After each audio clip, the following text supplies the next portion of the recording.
Our next founder is James Morris III.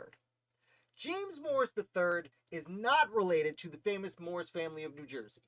There are several separate families that do go by that name. I should have said the famous Morris family of New York and New Jersey.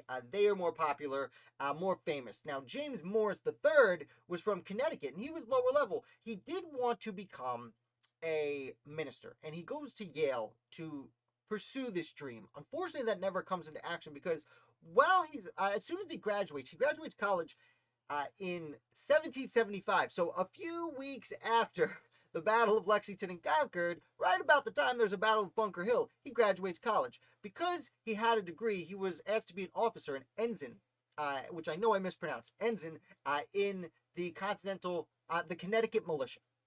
And this is the lowest level officer you can be, but an officer nonetheless. And he does join the fight. He fights in several parts of the New York and New Jersey campaign, and then eventually he is captured at the Battle of Germantown.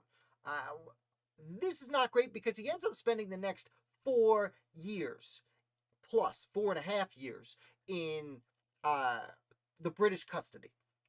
A majority of the war. Now, the first year or so, and we know he does end up writing a memoir later in life, and that's how we know most of this information.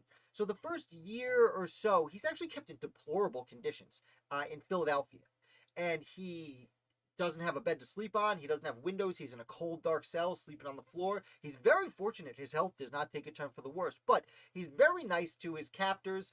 He was a college graduate, which was unusual at the time, so some of the other officers did have a certain amount of respect for him, and they did loan him books while he was in there. So after about a year, he gets what they call it parole, but he's sent to New York, technically Long Island, where he lives basically in a house with another person. Just a British loyalist who has a house and a very nice library. That person's name escapes me, but he did let Mr. Morris use his library. And according to Morris, this was the time he realized he wanted to be an educator. He learned just a ton of different things, reading all these books, had nothing but leisure time on his hands. Eventually, he's paroled. And he goes and rejoins the army. He finds out he's been promoted to captain. Well, that's great. And he joins the battle at Yorktown. And he is serving under Alexander Hamilton's brigade. And he helps with the taking of Redoubt Number 10, which is famously where the most risking your life action was during the final battle. And he participates. He survives. He goes home. He's kind of a hero. He gets married pretty much right away. His neighbors choose him as a justice of the peace and a town selectman, which means, although it's on a very small scale for his local community, he is, helps make the laws and helps him not enforce the laws, but be a justice, determine, who's breaking what laws. He also starts educating his children and several neighboring children. And this is where Morris gets his title as an early American coeducator. Other people had educated both genders before this, but he just starts bringing in neighborhood kids and more come. And then he starts charging them some money. And then the local church has not a court case, but a big meeting where they're saying, well, he's teaching boys and girls at the same time. That can't be good. And most of the church was like, it's fine. And they end up letting it go. Nothing comes of it. So Morris ends up starting what's known as the Morris Academy.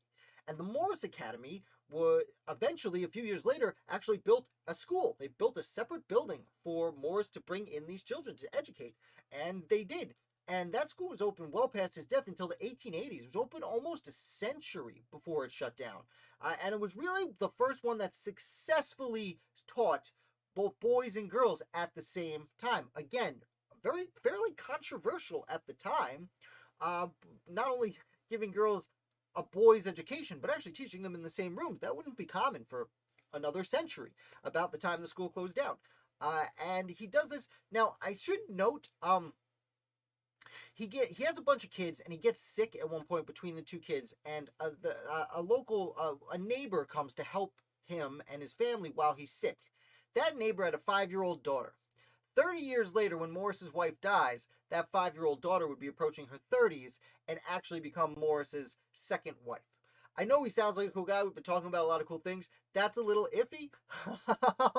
Not really pumped about it. But it was a different time, and she was in her 30s by that point. So if you're in your 30s, you can marry someone in your 60s. That's fine. I'm not here to judge you.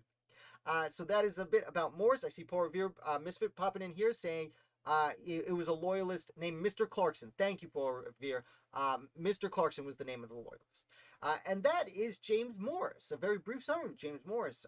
Again, there's a link in the article, linked below, to read his biography, or his memoir, I should say, if you're interested in that. A very interesting person who really kind of changed the game in America when it came to educating young women.